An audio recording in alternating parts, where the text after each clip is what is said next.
Since you're about to do a jiu-jitsu class with your child, I have some good news and bad news. The good news is that since you've been holed up with them for at least a few days, maybe by now a week, maybe now 7 months, I don't know, you get to strangle them. Yeah, that's true. What's the bad news? They get to strangle you. And the problem is, they might have been doing jiu-jitsu for a while, they might be better at it than you are. Oh well, you're gonna learn how to do stuff. Hopefully you're still a bit bigger than them. That does make a difference. We're gonna have some fun. You may already know some ideas about jiu-jitsu. Some of you may be jiu-jitsu students yourself, but if not, you might not quite understand some of the ideas, even if your children have explained it to you before. And so I'm gonna give you a quick summary and overview of what jiu-jitsu is, what to expect in the class. And since you have to do most of jiu-jitsu with a partner, and I imagine you'll be doing it with your children, what you need to know to be able to do it really well with them. So I like to think of jiu-jitsu in 3 different areas, and often a class will contain 3 different components that fit each one of these areas, and the one we're doing today absolutely will. Jiu-jitsu is what we would call a positional art, meaning the position between myself and my partner matters a lot. Someone is often in a dominant position, while the other person is in an inferior position. Sometimes neither one is, and so therefore we're both in a neutral position. And so those are the 3 different configurations. You're either neutral, you are in a dominant position, or you're in an inferior position. The 3 areas of jiu-jitsu start with going from a neutral position to a dominant position. If you are in an inferior position, getting to a neutral or a dominant position. And then when you are in a dominant position, attacking. How do we attack? With submissions. Every finish to a jiu-jitsu match involves a submission, and we'll address those in a minute. The most important concepts to understand, and the one that will keep you and your child safe within jiu-jitsu, is the idea of tapping. Most people understand the idea of tapping either through the UFC or it's in our general lexicon at this point, but the idea of tapping is that whenever you are in a position that is uncomfortable or if someone puts you into a submission itself, tapping ends the exchange. So it's also the way one wins or loses in a jiu-jitsu match is by tapping. Tapping is saying, it's over, I'm done, I give up. How do we tap safely? The first way we would like to do is tap our partner themselves. So imagining my leg is my partner's, if I tap them, they feel it, they're gonna respond to that faster. We wanna give 3 quick taps. Don't have to tap hard like we're trying to hurt them, but we wanna tap them and make sure that they're aware of it. A tiny little gentle tap's not good enough. Give them a nice tap. If you can't tap the person, then you wanna tap the mat or the floor because they'll hear that. Usually when someone is in the middle of a submission, they're expecting a tap to come. So if they hear the sound, they'll respond to it. If you can't do either, your hands are in some weird position, you simply say the word tap, tap, tap, tap, and someone will let go. So all of the different things that we do in jiu-jitsu can be broken up into 4 different physical activities. The very first one are movements. The beginning of the class will contain a few movements that may be brand new to you, probably will not be new to your child. You should be able to pick up on them pretty fast. Above movements are techniques. Most of our jiu-jitsu techniques contain a few different movements. Some of them are very basic. Some of them are sometimes a little bit complex. Most of them do not require any special levels of flexibility or strength. Some of the more advanced ones do. We'll be keeping it very basic for both you and your child. Above techniques is what we call tactics. This is when you figure out how to use the techniques in effective ways, what moments to go for a certain technique, when they make the most sense. And the final thing above that is strategies. Strategies is how you figure out when you're going up against a specific opponent, how you're gonna try and win the exchange, how you're gonna try and win the match. Most of our jiu-jitsu classes, especially these ones at home, are gonna mainly be about the movements and the basic techniques and maybe a little bit of tactics. We won't go all the way up to strategies. If you and your child decide that you wanna do some sparring, some rolling with each other, go ahead, just have fun with it. Your child will explain to you kind of how you win and lose and how you play the whole game, but mainly you guys will just have fun with it. We won't go into that much in the class. We'll mainly deal with just those first 3 things: movements, techniques, and a little bit of tactics. The very first warm-up exercise here is going to be our break falls.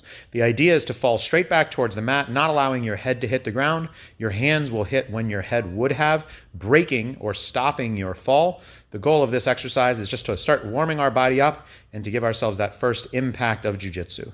Maya here is going to fall back on the count, and 1. Comes back up, and 2. 3. Good. Everyone is going to now do this all together. All right, we're warming up with break falls straight backwards on the count all together. And 1, 2, 3, 4, 5. We're going to do a side break fall now, tipping over towards the front door. Everyone should just at home go in the same direction so you don't land on each other. It's as though you're falling over sideways, and only that side arm is going to extend, tipping over towards the front door in our case. Ready? 1, 2, and 3. Our second warm-up exercise is going to be rolling to the ball. In this exercise, we're going to not break fall, but we're going to roll all the way up onto our shoulders. Your head can and should touch the mat, and then the goal is trying to balance at the very top of the ball. We'll watch Adri here, falls back, balances at the top, holds it as long as he can, and then comes down. If you're able to hold it forever, you shouldn't do that. You should just hold it for about 2 or 3 seconds and then come back. For many people, this skill will be very difficult. It's about figuring out how to find the muscles in your core to keep your balance there. It becomes very useful for some of the more advanced jiu-jitsu techniques later down the line. You're going to roll to a ball and balance at the top. You're going to do it at your own count. Hold it for as long as you're able. Come on back down. If you're only holding it for a moment now, don't worry about that. You will gain strength and coordination with practice. And begin. Rolling to the ball, balance for a moment, come back down. You do not need to be coordinated with the other people in your class or in your home. We simply want to practice this skill of hovering on the top of our shoulders and then coming back down. 10 more seconds.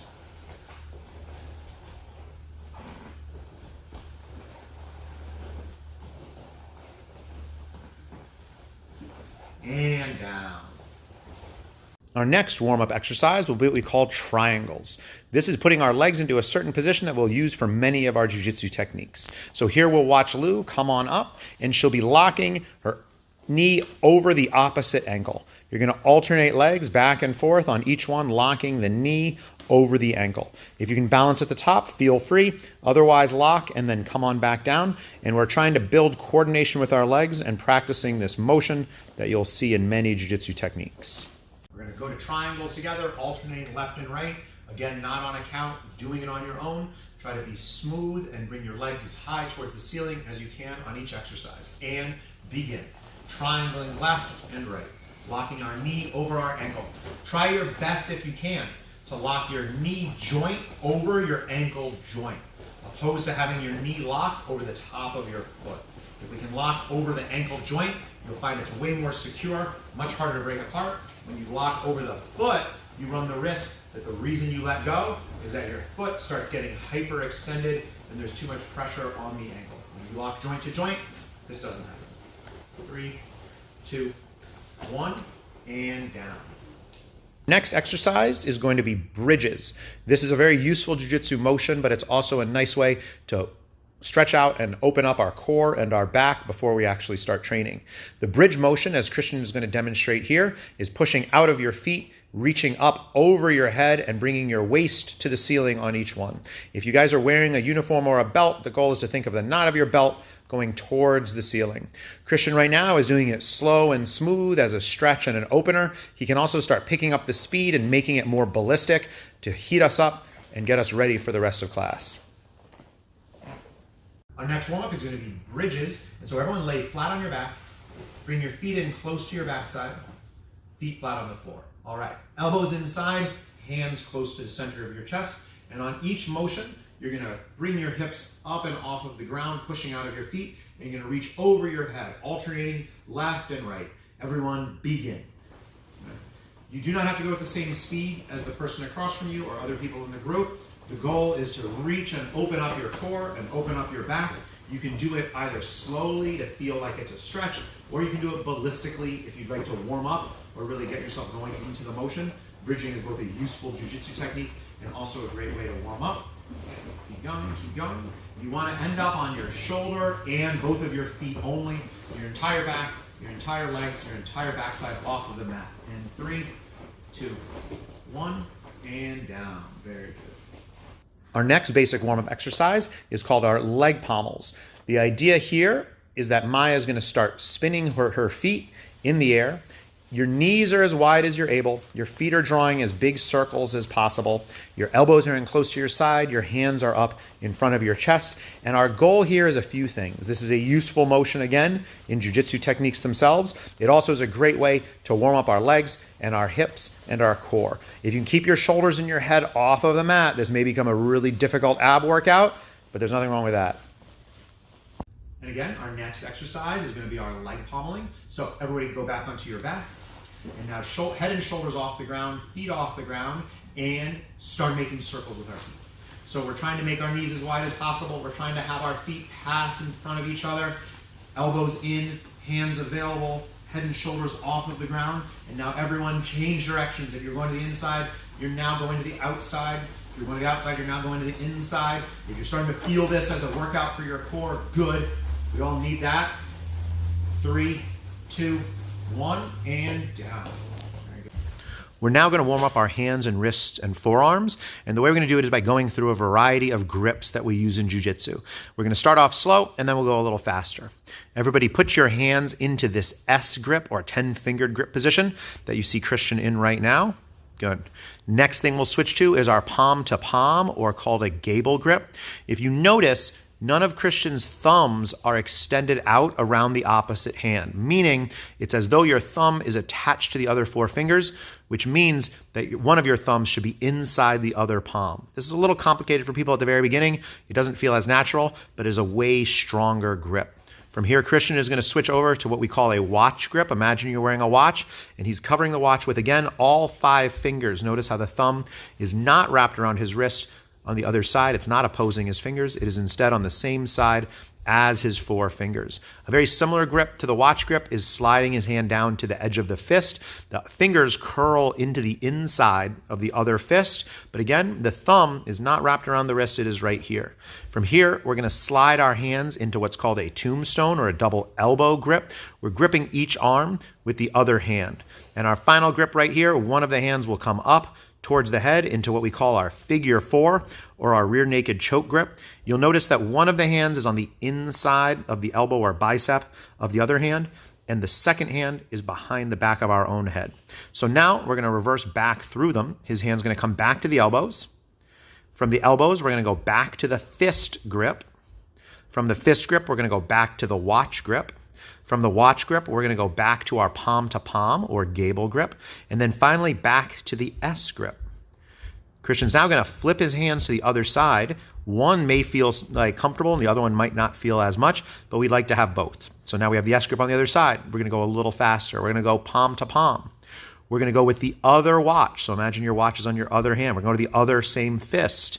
We're going to go to the elbow to elbow or tombstone grip, but we should be switched a little bit. And now we'll go to the other figure 4 with the other arm. And now you're going to continue on your own, doing as many as you remember, back to the elbows, and then on your own, back to the fist, back to the watch, back to the palms, back to the fingertips, flip the fingers, and continue. We're all going to keep on going for about another 30 seconds. On each grip, you should give a little pull, a little bit of resistance, so that your hands, your fingers, your wrists, your forearms, your elbows all start warming up and getting a little bit limber.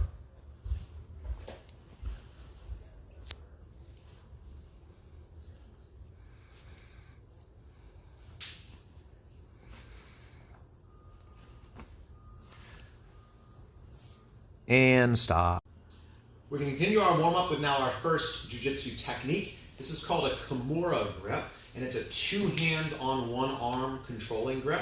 So we're both facing each other on our knees, but one of us, the attacker, needs to be higher than the person who's being attacked. So Adri's going to extend his arms out, what we sometimes call a scarecrow position.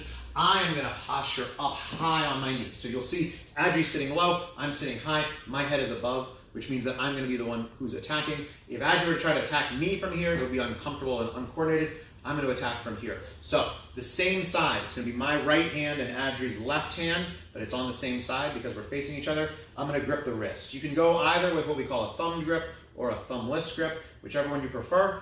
The other arm is going to go over the top of the elbow, and then it's going to grip my own wrist, not his wrist. I'm not going 2 hands. I'm gripping my wrist with my second hand. And now, finally, I'm going to rev both of my wrists like I'm revving a motorcycle to make them stronger and lock them out. And we've got our Kimura grip, or our 2-on-1 control from here. You won't be able to see it on the camera as much, but I'll now go to the other side, gripping the wrist over the top, gripping my own wrist, and come back. Now we'll do it one more time on this side so you can see I grip the wrist, either with a thumb or not for the moment, over the top, grip my own wrist, rev my wrist from here. I'll do 4 times, one side, other side, first side again, second side again, and then it's Adri's turn. And if we remember, I need to be sitting low, And Adri needs to be up high, and he's now going to attack with the Kimura. Grips the wrist over the top and connects. Goes to the other side.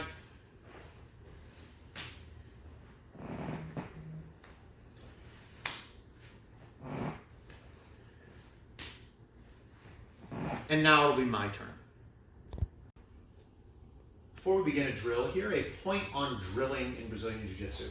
So when we're doing a drill, the point is that our partner, what they call the uke, the person who's having the technique done to them, is not resisting or changing it in any way.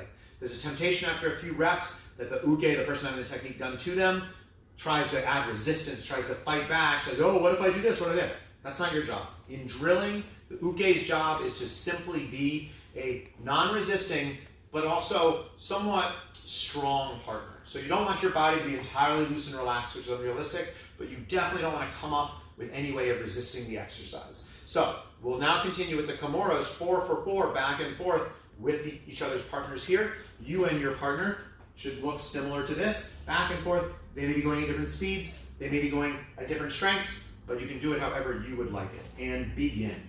Now, reaching over, gripping, connecting. One thing you may notice as you watch some of the more experienced practitioners go is that they'll sometimes grab the wrist first and then wrap the arm. You'll also then sometimes see people wrap the arm and then grab the wrist second. This is a strategic question. Neither one is better than the other. When you actually try this technique on somebody in a real situation, they very well might notice when you grab their wrist that you're going to go for the elbow next and they hide the elbow. So sometimes strategically it makes sense to get the elbow first and then grab the wrist second. It can be done either way. Traditionally this technique is taught by gripping the wrist first, but that won't always be the way that you go for it. Everyone continue for another 15 seconds, a few more. You should get one more set in each. And then we will move on to our next drill. Excellent.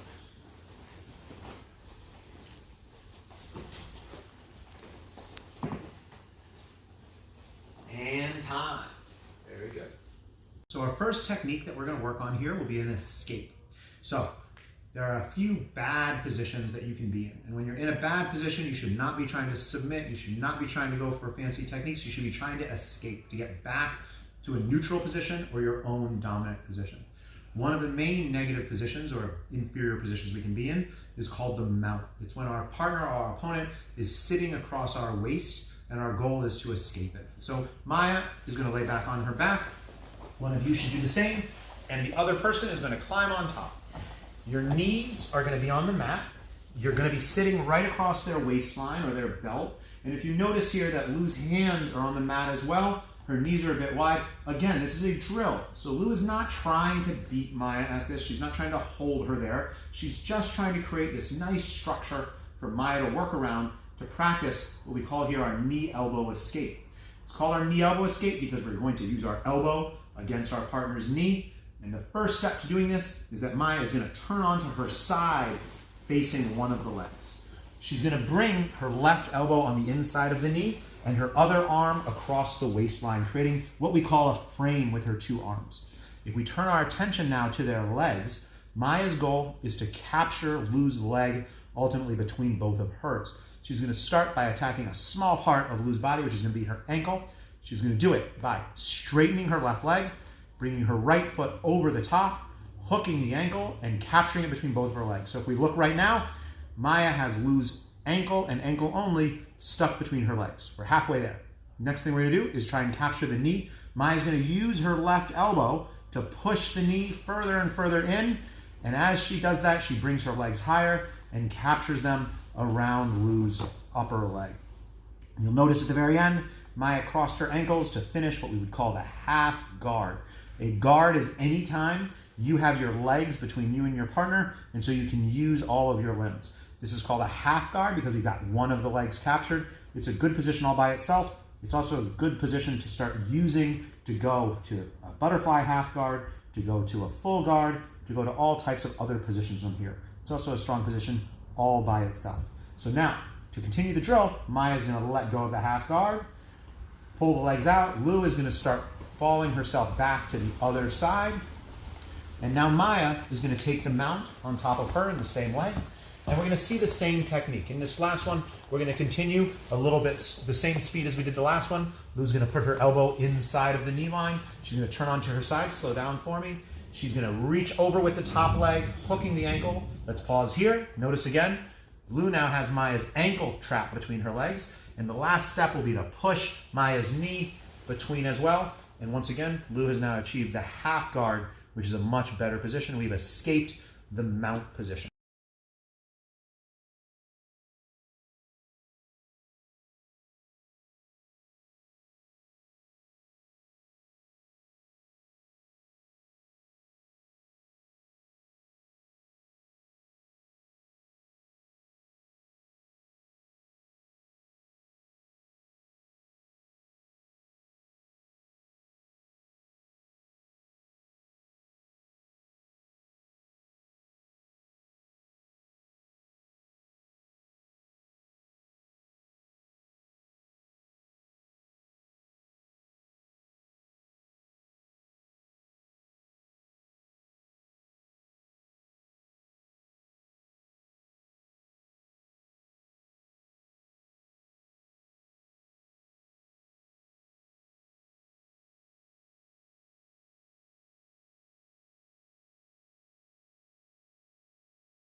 So our second technique today is going to be a guard pass. As I described earlier, a guard is whenever somebody defensively can have their arms and their legs in play.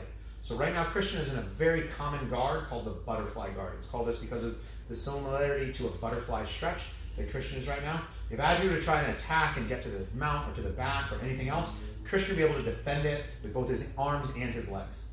Adri attempting to pass the guard means to get past Christian's legs, and so he only has to contend with Christian's arms, which are going to have a much harder time defending the techniques that Adri is then going to use. So the butterfly guard can be passed a few ways. One of the ways is to stand up.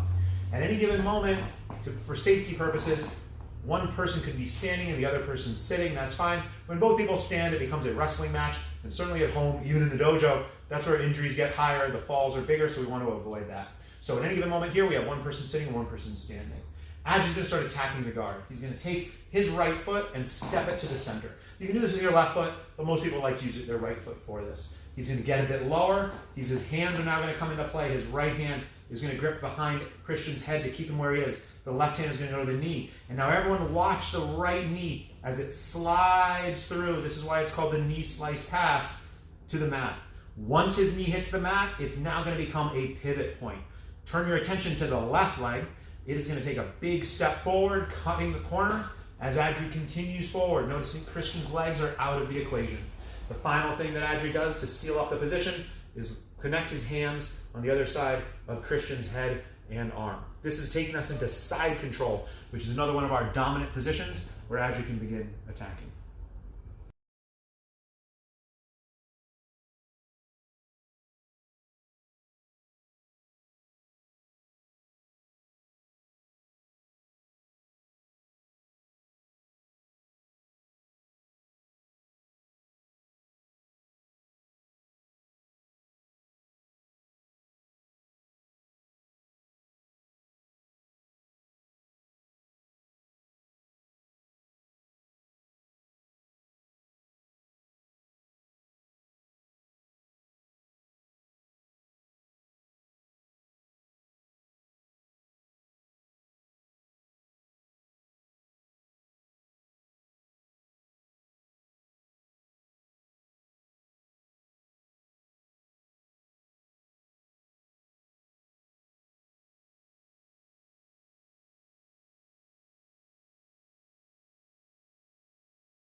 I'm gonna now work on our third and final technique on Maya, and then she'll do it to me, what we call our rear naked choke. Also sometimes referred to as the rear naked strangle. So here, as I promised, is your opportunity to strangle your kids and for them to strangle you. So the first thing we have to identify is this back position. So I am on Maya's back, but I have no control over her whatsoever. If she wanted to just leave, she would. So what are we gonna do instead? First, I wanna control her with my legs. I'm gonna take each leg and I'm gonna hook it over her legs. I want you to think of your heels as though you're wearing a pair of spurs like a cowboy, and I'm hooked into her legs. I don't want to cross my ankles. It's actually not as strong. I want my heels to be pulling back. Now, the next bit of control is my arms are going to create a seat belt around Maya's shoulders. I don't want them both over the shoulders, and I don't want them both under the shoulders. I want one over and one under, and we're going to go to that fist grip that we practiced at the beginning of class to hold her in tight. It's called a seat belt because it looks like the seat belt in a car. The third and final bit of control that I want is going to be using my head. Because of the height difference between Maya and I'm not at the right height. How do we fix that? We're also going to see how to fix that when it's reversed, when Maya's on my back. I would like my chin to be lined up with her shoulder. It's not. So what do? I'm going to scoot Maya forward and forward until my chin lines up with her shoulder. So we have three different areas of control. My feet are controlling her legs, my arms are controlling her chest, and my chin is controlling her head. This is our back position. We established the back position with our 3 points of control, and now we'll look for a rear naked choke or rear naked strangle. So there's a lot of complicated ways to get to this, to work on this. We're gonna start very simple for the newest students, maybe the parents, maybe the children. Many of the kids already know how to do this technique. If they wanna give you some more details, that's great. Let's start very simply. The hand that's over the top is the one that's going to be choking. So I'm gonna unlock my hands, and this hand is going to go underneath the chin. I want to go so far through that my elbow is directly underneath my partner's chin. If we're here and I squeeze, she might tap, she might not like it, but if she were to turn her chin in either direction, it suddenly doesn't work as well.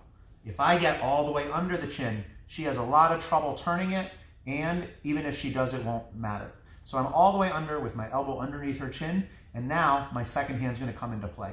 I'm going to pull it out, and now we're going to go to that figure 4 position that we also practiced at the beginning of class by putting my hand on top of my bicep. Now the basic way of doing this is going to be just gripping my bicep and my other hand goes behind her head. Advanced students, if you want to try the hand transition, we can do that. That involves putting my hand on top of my other hand and not bringing my arm out here where it can be grabbed, but simply sliding it behind her head. We want to end up making this triangle position with our arm around her neck, and we're now going to make the triangle smaller. At this point, the person who's in the submission needs to have a hand ready to tap. You don't want to wait too long and it squeeze your neck too hard.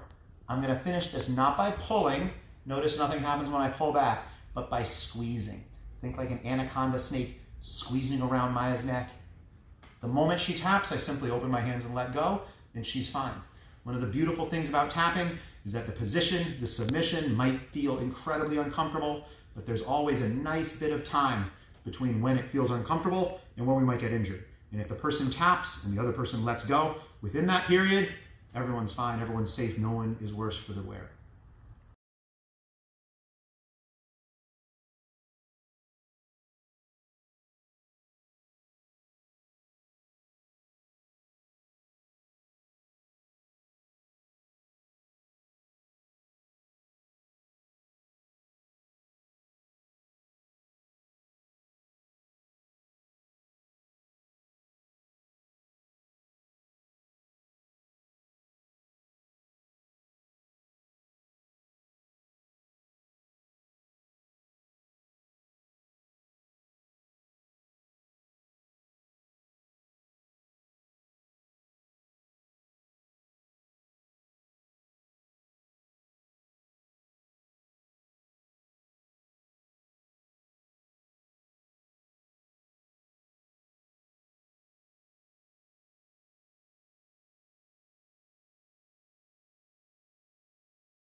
And action. As we get into the final section of class, every regular jiu-jitsu class contains some form of rolling or sparring. We tend to break these different sparring sessions down into 3 different types. The first is what we refer to as mini battles. Mini battles is a competitive attempt for both sides to work on a very small part of jiu-jitsu. Sometimes it's just a portion of a technique where both sides are trying to succeed at a specific goal. The second part would be what's called positional training. It's very similar to general rolling, however it limits to just a single position. As the position changes, everything is reset and we continue again, maybe with the person switching roles, maybe continuing the same way. And finally is rolling or sparring itself. This is doing jiu-jitsu kind of at its fullest form, where both sides are attempting to land techniques to continue passing, to work on their escapes and defense. Right now, we're watching Jennifer and Maya simply working on 2 of the drills from today's class, our knee elbow escape from the bottom and our knee cut pass from the top. Here we're going to introduce a mini battle. Jennifer is on Maya's back, and one of the goals when attempting to do the rear naked choke or rear naked strangle from the back is to try and get your right arm underneath the chin. So Jennifer is going to attempt to get underneath Maya's chin. Maya is going to simply attempt to defend that, not letting it underneath her chin. There isn't going to be any escaping. There isn't going to be any changing of position. It simply is going to be trying to get underneath the chin and trying to defend it. You can begin. All of these different forms of rolling can be done at different levels of intensity.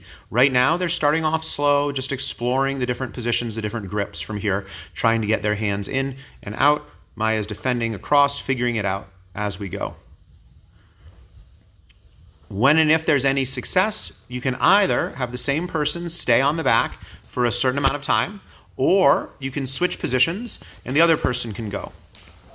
There are benefits to both. Sometimes we'll go for a long round simply working with one person on one side of the mini battle, the other person on the other. Sometimes we'll alternate repeatedly.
Our second version of sparring at the end of class here is going to be a positional exercise. So now Maya's entire goal here is to keep on top of the mount and or look for a submission from the mount.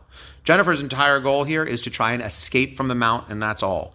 If they go to any other position, if Jennifer gets a half guard or a full guard, if they end up in side control or in any other position, then the moment ends and we either switch positions or, as we said before, continue the same way as before.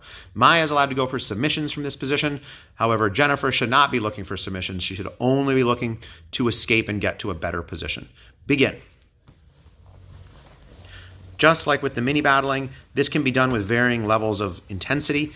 This can be done as hard as the hardest rolling if both partners want to. This can also be done much slower in a smooth flow rolling style. Jennifer's escaped the mount, and so in this case, they're going to both switch top and bottom.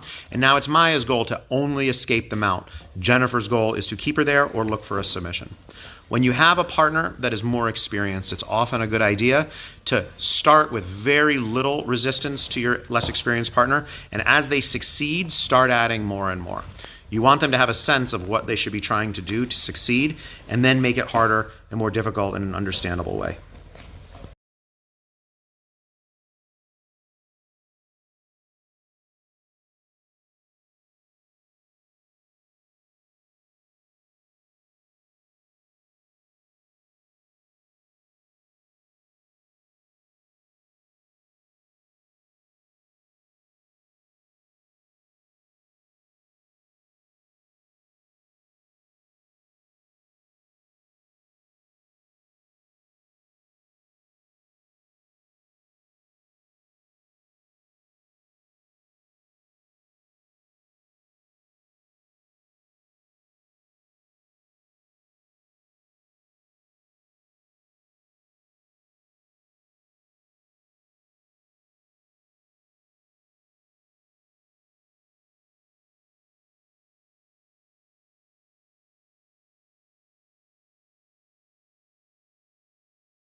Our third and final version of sparring or rolling is live training.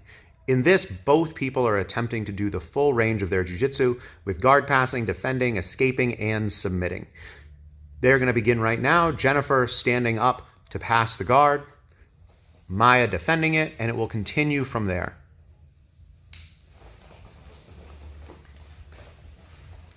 Just like the other two forms, the level of intensity can vary from person to person and exchange to exchange.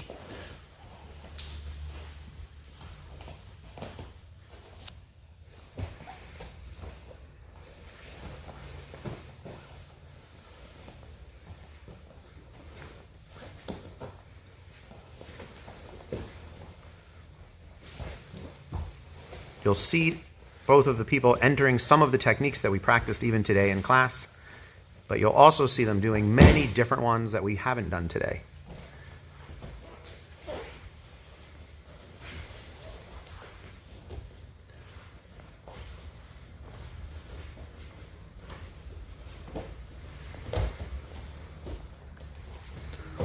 Rolling rounds can be from anywhere from 2 minutes to 10 minutes each.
Thank you very much for doing these techniques with us. Hopefully you've had a chance to strangle your child and maybe even go to bed a little bit earlier tonight. This concludes our entire class. Thank you again for joining us. Hopefully you and